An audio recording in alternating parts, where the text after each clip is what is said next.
Bell icon भी दबाइए ताकि कोई भी अपडेट आपसे मिस ना हो सके। तो गाइज आज के व्लॉग में हमारे साथ हैं ललित पासरा जी और मोनिका।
तो गाइस देखिए फाइनली हम लोग पहुंच गए हैं खंगसर पैलेस।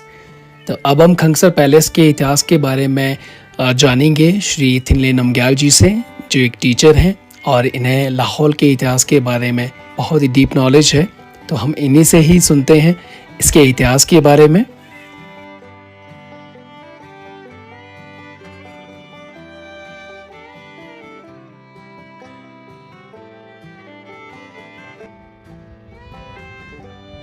ये जो खंगसर पैलेस है इसका काफ़ी पुराना इतिहास है, 15वीं-16वीं शताब्दी से।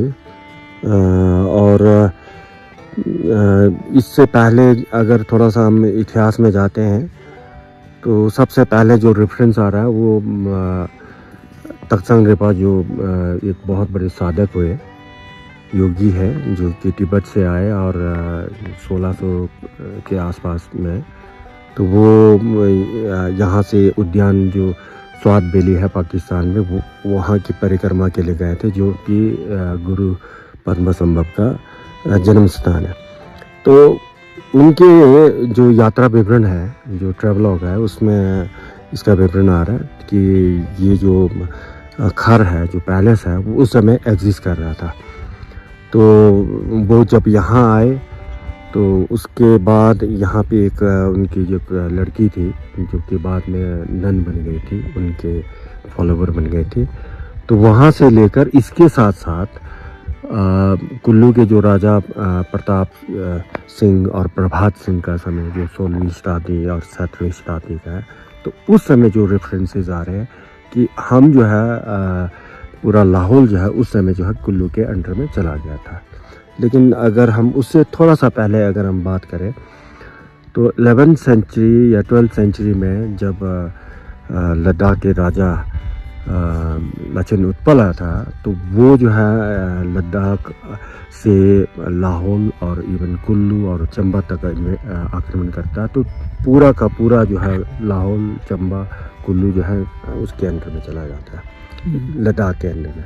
और अल्टीमेटली तो उस समय फिर प्रभात सिंह और प्रताप सिंह जब कुल्लू के राजा होते थे, तो तब उन्होंने फिर लाहौल पर आक्रमण किया। इवन वो जंस्कर तक चले गए थे। तो उस समय उसके बाद जो है हम लोग सारे के सारे जो लाहौल है वो 1853 या उससे पहले 40 तक जो है कुल्लू के अंडर में रहे। तो अगर हम इस राजघराने की बात करें तो 1846 के बाद जब हम अंग्रेज़ों के अंडर में चले गए तो 1853 में यहाँ का जो अब हम उस समय ठाकुर ताराचंद रहते थे, तो उनको वज़ीर बना दिया गया पूरे लाहौल का। और जब वज़ीर बना दिया गया तो वो जो है इतने पावरफुल होंगे, पूरे का पूरा लाहौल में एक राजा के रूप में वो काम करने लगे। तब वो हम जो है कुल्लू से मुक्त हो गए थे। तब ब्रिटिश शासन काल में क्या हुआ कि इनको वज़ीर बना दिया गया, और उसके बाद जितने भी उनके बेटे थे ठाकुर हरिचंद, वो 1875 के करीब में, उसके बाद 1914 में उनका जो बेटा था ठाकुर अमरचंद, वो यहाँ के वज़ीर बना दिए गए। और एक बात और देखने योग्य है कि जो ठाकुर अमरचंद था वो जो ब्रिटिश आर्मी थे उसमें भी शामिल हुआ। ब्रिटिश आर्मी में शामिल होने के बाद उसने एक पॉटर रेजिमेंट भी बनाया। फर्स्ट वर्ल्ड वॉर हुआ तो उस समय वो मिडिल ईस्ट के जितने भी जो कंट्रीज़ थे वहाँ पे गया। और ये बताते हैं कि तकरीबन लाहौल स्पीति से 2000 लोगों का एक पॉटर रेजिमेंट बना कर ले गया था। और अंग्रेज़ उस के काम से खुश होकर 1918 में उसको राय बहादुर का खिताब मिलता है।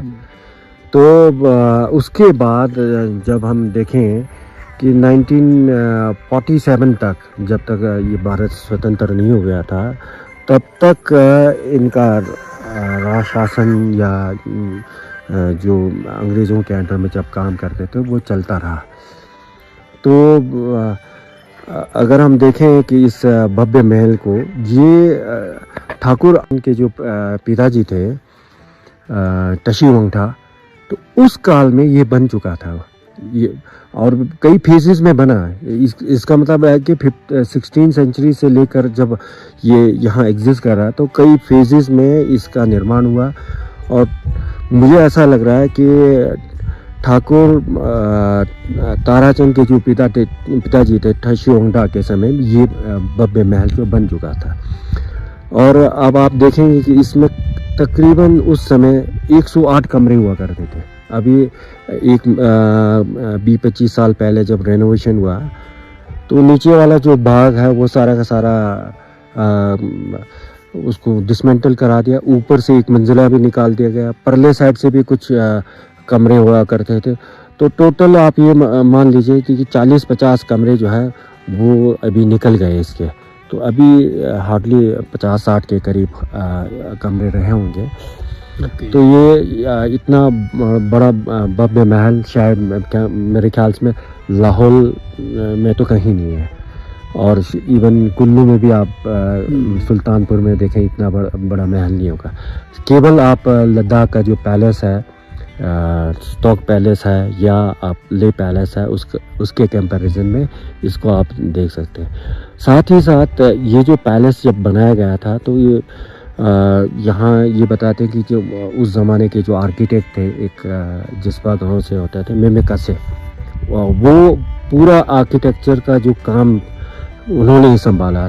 क्योंकि ये बताते हैं कि वो तिब्बत गए, लद्दाख गए, वहाँ से पूरा जो लकड़ी का काम आदि जो भी है वो सीख कर आए। और क्योंकि वो खुद ये बताते हैं कि एक लामा थे और इस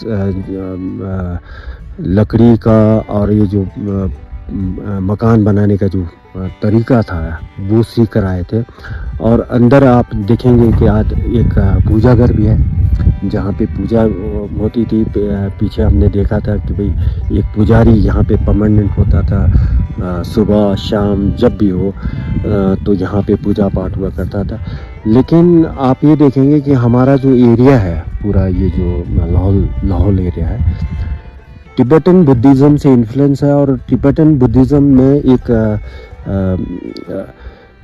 दुक्पा कग्यू जो संप्रदाय है, एक सेक्ट नाम है, एक उस सेक्ट से हम लोग संबंध रखते हैं। तो अंदर जो है, अब अगर आप देखें तो आज से 25-30 साल पहले तक यहाँ पे मिलारेपा एक बहुत बड़े योगी हुए थे 10th और 11th सेंचुरी में तिब्बत में। तो उनका एक स्वयंभू एक मूर्ति हुआ करता था जिसके बाल भी बढ़ते थे। वो हमने उसका दर्शन भी किया था। आजकल शायद नहीं है, उसका दर्शन भी नहीं देते हैं। तो वो मेन उसमें है। एक फिर उसके अलावा पलधन नमो जो काली माता है, जब हिंदुओं में अगर हम देखते हैं तो उसका एक स्वयंभू मूर्ति भी यहाँ पे स्थापित है। और इसके साथ माता का मंदिर जो आपका दारचा, हाँ, वो सेम वही सेम है। इसके अलावा जो गृहतल है नीचे, जो जहाँ पे एक दुर्जित सदवा बोल के एक धर्मपाल है, धर्म रक्षिका या ये भी कह सकते हैं आप, तो उसकी मूर्ति प्रतिष्ठापित है। वो जो है केवल साल में 2 बार खुलते हैं। और आपको ये बताऊं कि यहाँ पे साल में 2 बार, एक गर्मियों में और एक सर्दियों में, यहाँ पे मास डांस हुआ करता था। एक फेस्टिवल होता था जो कि उस ज़माने से ही उन्होंने चला के रखा था। उसमें आप थोड़ा सा ये देखेंगे कि भई सर्दियों में जब हम लोग बेकार पड़े रहते हैं तो मनोरंजन के लिए इस तरह का एक सुविधा जो है वो प्रदान करते थे, ताकि लोगों को भी लगे कि भाई एक फेस्टिवल भी हो रहा है। तो दूर दूर से लोग आते थे उस समय भी। अभी कुछ साल पहले तक यहाँ पे वो फेस्टिवल चलता था, लेकिन अभी जब देख रहे हैं कि ये जो मकान जो है वही जर्जर अवस्था में है, तो उन्होंने बंद कर दिया, क्योंकि कुछ भी कैजुअलिटीज़ हो सकती है, कहीं मकान गिर जाए, तो इस वजह से।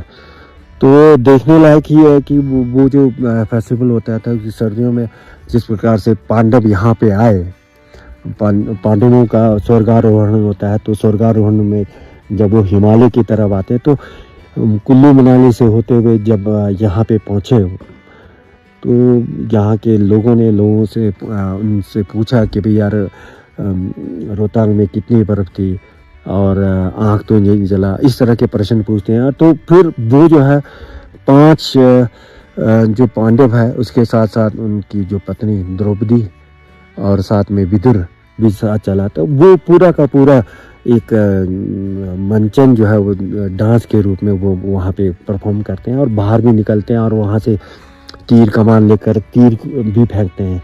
तो बड़ा सुंदर होता था वो, और बहुत सारे लोग देखने को आते थे। इसके अलावा गर्मियों में फिर हमारे यहाँ एक पुरानी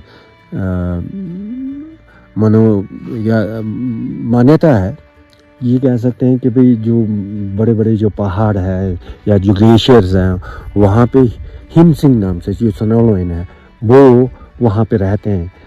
तो एक बार ये बताते हैं कि ठाकुरों ने वहाँ पे जो हमारे लोकल शिकारी थे उनको भेजा ऊपर। तो वो जो लरंग वाला और वो जो लेडी ऑफ केलम वाला जो एरिया है, वहाँ पे वो लोग जब शिकार करने गए तो उन्होंने हिम सिंह को देखा वहाँ पे। तो उसी हिम सिंह को जब वो उन्होंने उस ग्लेशियर पर डांस करते हुए देखा, तो उसी को फिर यहाँ पे उन्होंने परफॉर्म किया। तो गर्मियों में उस हिम सिंह का जो डांस है उसको परफॉर्म किया जाता है। तो ये बड़ा सुंदर होता था, बड़ा मनोरंजनात्मक होता था। तो गाइज़, ये था खंगसर पैलेस का इतिहास। हम सर का शुक्रिया अदा करते हैं कि उन्होंने अपने बिजी शेड्यूल में अपना कीमती समय देकर हमें इस महल के पूरे इतिहास के बारे में बताया। इसके लिए हम उनका धन्यवाद करते हैं। और गाइज़, यदि आपको व्लॉग अच्छा लगा हो तो आप इसे लाइक, कमेंट और शेयर ज़रूर करें।